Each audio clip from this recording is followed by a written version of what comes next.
अहिल्यानगर जिल्ह्यातील कोपरगाव तालुक्याचे युवा नेते विवेक कोल्हे यांची भारतीय जनता पक्षाच्या वतीने विधान परिषद सदस्य आमदार म्हणून निवड झाल्यानंतर कोपरगाव शहरात जल्लोषाचे वातावरण निर्माण झाले। त्यांच्या आगमनावेळी समर्थकांनी उत्स्फूर्त प्रतिसाद देत भव्य दिव्य स्वागत मिरवणूक काढली। आमदार विवेक कोल्हे शहरात दाखल होताच ढोल ताशांच्या गजरात, फटाक्यांची आतिषबाजीसह आणि जेसीबी मधून फुलांची उधळण करत त्यांचे भव्य स्वागत करण्यात आले। गुलालाची उधळण, आकर्षक फुलमाला तसेच उंट घोड्यांचा सहभाग यामुळे मिरवणुकीला विशेष रंगत आली।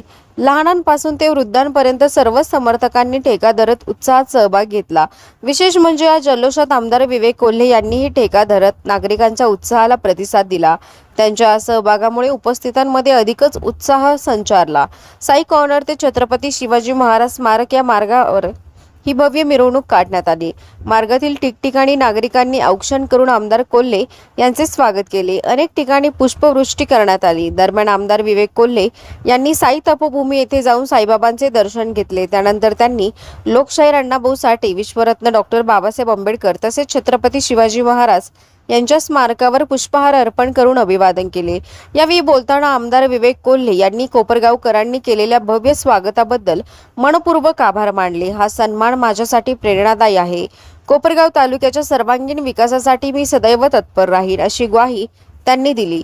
या संपूर्ण कार्यक्रमादरम्यान कोल्हे समर्थकांमध्ये आमदारांचे स्वागत करण्यासाठी अक्षरशः चढाओढ लागल्याचे चित्र दिसून आले। शहरात उत्साह, जल्लोष आणि आनंदाचे वातावरण पसरले होते। आमदार विवेक कोल्हे यांच्या निवडीमुळे कोपरगाव तालुक्याच्या राजकारणात नवा अध्याय सुरू झाल्याची चर्चा नागरिकांमध्ये रंगताना दिसत आहे। कोपरगाव एक्सप्रेस न्यूजसाठी सुनील ससाने, कोपरगाव। या ठिकाणी थांबलो होतो, त्याचाच फळ आज आपल्या पक्ष नेत्यांनी या ठिकाणी आपल्याला दिलेले आहे। त्याबद्दल कार्यसम्राट मुख्यमंत्री आदरणीय देवेंद्रजी फडणवीस साहेबांचं मी खूप खूप आभार व्यक्त करतो। आपणही टाळ्या वाजवून जोरदार त्या ठिकाणी आभार व्यक्त करायचं आहे। मी धन्यवाद धन्यवाद म्हणतो, तुम्ही देवा भाऊ धन्यवाद म्हणायचं आहे। धन्यवाद धन्यवाद धन्यवाद धन्यवाद धन्यवाद धन्यवाद धन्यवाद धन्यवाद धन्यवाद धन्यवाद। भारत माता की, भारत माता की। आज फार काही संवाद साधणार नाही आपण, एवढ्या मोठ्या प्रमाणावर कोल्हे परिवार प्रेम करता त्याबद्दल खूप खूप धन्यवाद। जो काय आमदार रूपी संधी मला मिळालेली आहे त्या सगळ्यांमध्ये तळागाळातील आपल्या सगळ्या कार्यकर्त्यांचं पोट हिस्स्यामध्ये तुमचं देखील नाव आहे, इतर हक्कामध्ये तुमचं देखील नाव आहे।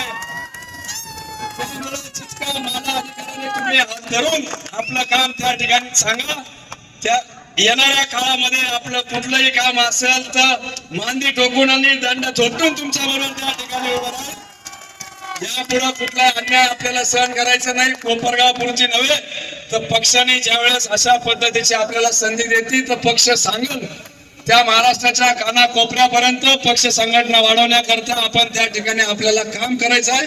पुनश्च एकदा आपण या ठिकाणी आलात त्याबद्दल खूप खूप धन्यवाद। पोलीस यंत्रणेचे विशेष आभार मानतो। आमच्या उत्साही कार्यकर्त्यांकडून जर काही चूक झाली असेल तर त्याबद्दल मी आपल्या सर्व नागरिकांचे असेल, शासकीय यंत्रणेचे असेल त्याबद्दल खूप खूप धन्यवाद देतो। या ठिकाणी विनोद अण्णांनी बोर्ड लावलेला आहे, त्यांची इच्छा आहे की मी ते वाचावं। तुम जलन बरकरार रखना, हम जलवा बरकरार रखेंगे। आपल्या सगळ्यांचं खूप खूप आभार व्यक्त करतो। कुठलाही उतमाद नाज आपल्याला करायचं नाहीये। आलेली संधीचं सोनं कामाच्या माध्यमातून करायचंय। पुढच्या काही वर्षामध्ये आपल्याला अवंतर न बोलता आपलं काम बोललं पाहिजे, अशा पद्धतीचं आपल्याला काम करायचं आहे। त्याबद्दल आपण पुन्हा आले त्याबद्दल पुन्हा एकदा आपले आभार। आमदार ताई दादांचे खूप खूप आभार मानतो।